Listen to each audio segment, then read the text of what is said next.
I know. All right, well, hey everybody. This is going to be a rather interesting little segment.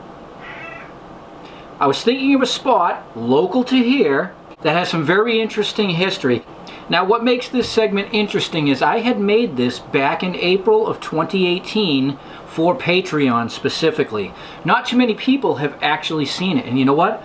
This is actually the precursor to what became Not Thursday. It was going out and making videos like this for the patrons that I found extremely enjoyable and sent me in that direction. Okay, so here's what it's about real quick. Smallpox.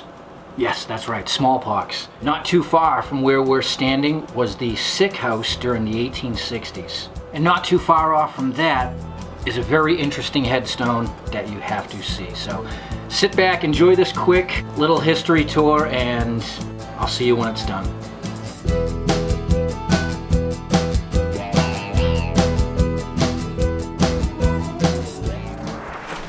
In our town history, it's written that 60 rods north of the mill, which turns out to be almost 1,100 feet, sat the sick house during the 1860s for the whole smallpox epidemic. But the unfortunate thing is, I've never actually been able to locate exactly where it stood. I believe it's right over there, but a lot of the materials were pulled out of here to fix that bridge, but I do believe it was right back there. I've actually calculated it coming in here, and that's the location.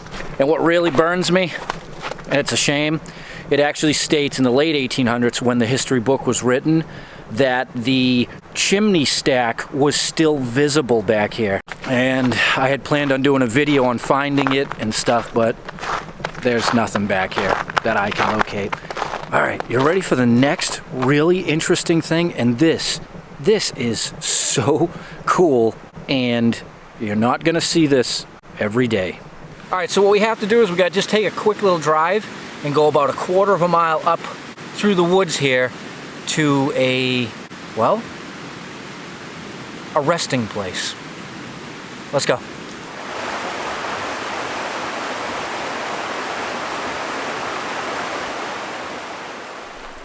So back in those days, it was obvious they put them in the sick house to separate them from, the people who weren't contaminated.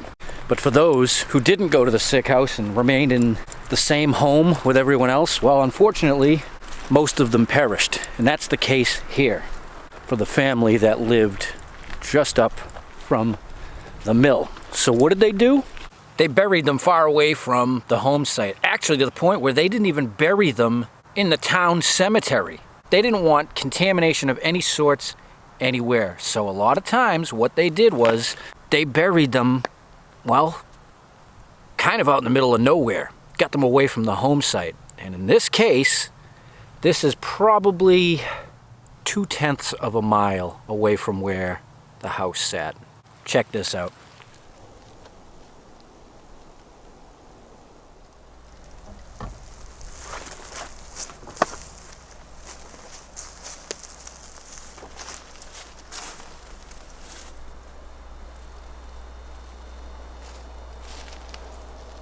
So here's where they buried the family. The elder father, the son, and the 2 children.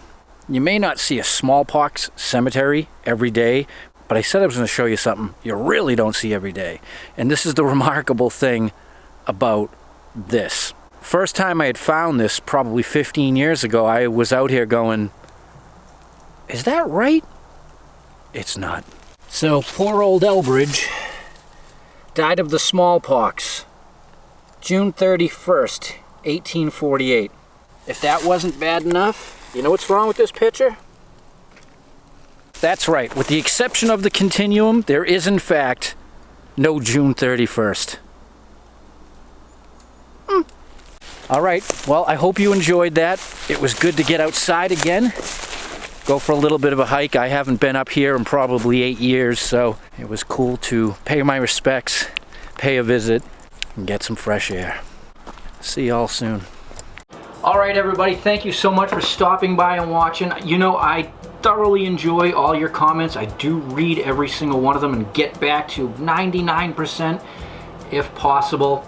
A video clip like this is something I just wanted to bring back up because, you know, I love this stuff, and there will be more of it coming up in 2019 and hopefully beyond. So we'll see you soon. Until next time, enjoy your Not Thursday.